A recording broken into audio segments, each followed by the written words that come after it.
क्या हिंदुस्तान को मिटाने वाली ताकतें नरेंद्र मोदी को कोई संदेश भेज रही हैं?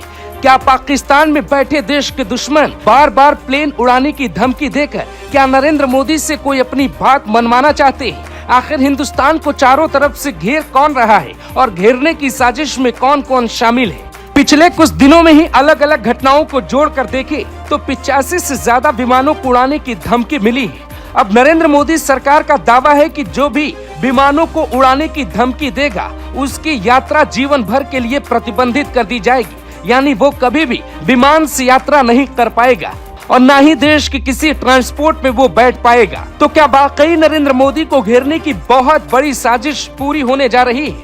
इस पूरे मामले में दिल्ली पुलिस लीड रोल में काम कर रही है और दिल्ली पुलिस का ही दावा है कि पिछले 8 दिनों में 90 से ज्यादा घरेलू और अंतर्राष्ट्रीय उड़ानों को बम उड़ाने की धमकी के संबंध में 8 अलग अलग FIR दर्ज की गई है। अब समझिए कि ये केस कितना बड़ा होता जा रहा है, लेकिन उसके पीछे की साजिश जरा ध्यान से समझिए। दरअसल ये सीधे नरेंद्र मोदी को खुली चुनौती है और कोई बात मनवाने के लिए दबाव का एक बहाना कहा जा सकता है। दावा किया जा रहा है कि नरेंद्र मोदी की पैरवी की वजह से पाकिस्तान में आतंकवाद की कमर पूरी तरह से टूट गई है। अब खुल के आतंकवाद का समर्थन चीन भी नहीं कर पा रहा है और न ही अमेरिका पाकिस्तान के आतंकवाद को खुले तौर पे बढ़ावा दे पा रहा है।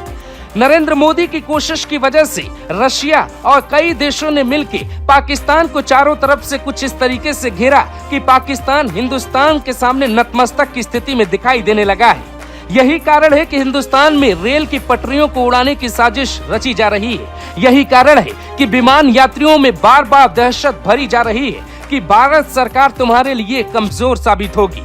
एक खुफिया रिपोर्ट दावा करती है कि विमानों और रेल पटरियों के साथ इस तरीके का मजाक करने वाले लोग कौन हैं, उनके बारे में डिटेल में जानकारी निकालकर वो एजेंसी दावा करती है कि ये सभी भारत विरोधी पाकिस्तानी और हिंदुस्तान के अलग अलग देशों में छिपे लोगों का नेटवर्क बन रहा है, जिसके कारण रेल की पटरियों को उड़ाने और विमानों को निशाने पे लेने की कोशिश की जा रही है। अगर इस कहानी को पुख्ता करना है तो ये सबूत आपके सामने है। जब प्रधानमंत्री नरेंद्र मोदी ने 15 अगस्त को लाल किले की प्राचीर से एक बात कही थी, नरेंद्र मोदी ने खुले तौर पे कहा था कि दुनिया भर की ताकतें हिंदुस्तान को तोड़ने में लगी हैं। उनका कहना था कि विदेशी ताकतों का हस्तक्षेप लगभग हिंदुस्तान में बढ़ने लगा है। तो नरेंद्र मोदी को ऐसा क्यों कहना पड़ा और विदेशी ताकतों को हिंदुस्तान में पनाह कौन दे रहा है, इस बात को भी समझेंगे, लेकिन पहले नरेंद्र मोदी का बयान सुनिए। साथियों, चुनौतियां हैं, अनगिनत चुनौतियां हैं। चुनौतियां भीतर भी है, चुनौतियां बाहर भी है। ये खुले तौर पे नरेंद्र मोदी को घेरने का प्लान ए था, लेकिन प्लान बी इससे ज्यादा कहीं खतरनाक है। प्लान बी में भारत की आर्थिक नीति को कमजोर करने की पूरी कोशिश की जा रही है। विदेशी निवेशक हिंदुस्तान के शेयर मार्केट से पैसा निकालकर चाइना और अलग अलग देशों में डाल रहे हैं, जिसके कारण हिंदुस्तान के लाखों निवेशकों को भारी नुकसान हो रहा है। जबकि तीसरे तरीके से नरेंद्र मोदी को इसलिए घेरा जा रहा है ताकि उनकी आवाज कहीं बुलंद न हो जाए।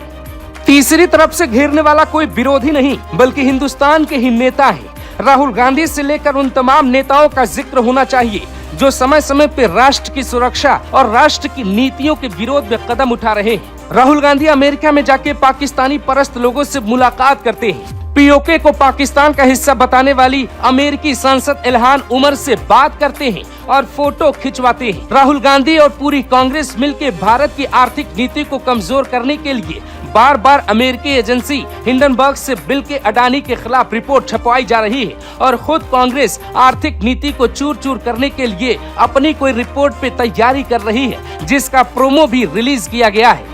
इसीलिए योगी आदित्यनाथ खुलकर कहते हैं बटेंगे तो कटेंगे, लेकिन नरेंद्र मोदी के ऊपर इतना दबाव है कि वो इशारों ही इशारों में कहते हैं बटेंगे तो वह हमारी महफिल पर हंसेंगे। कहानियों और कड़ियों को जोड़कर देखेंगे तो साफ समझ में आएगा हिंदुस्तान को चारों तरफ से घेरने की कोशिश की जा रही है, लेकिन नरेंद्र मोदी को घेरने का सनक हमारे देश के नेताओं को कुछ ऐसा चढ़ा है कि वो देश के दुश्मनों से हाथ मिला बैठे।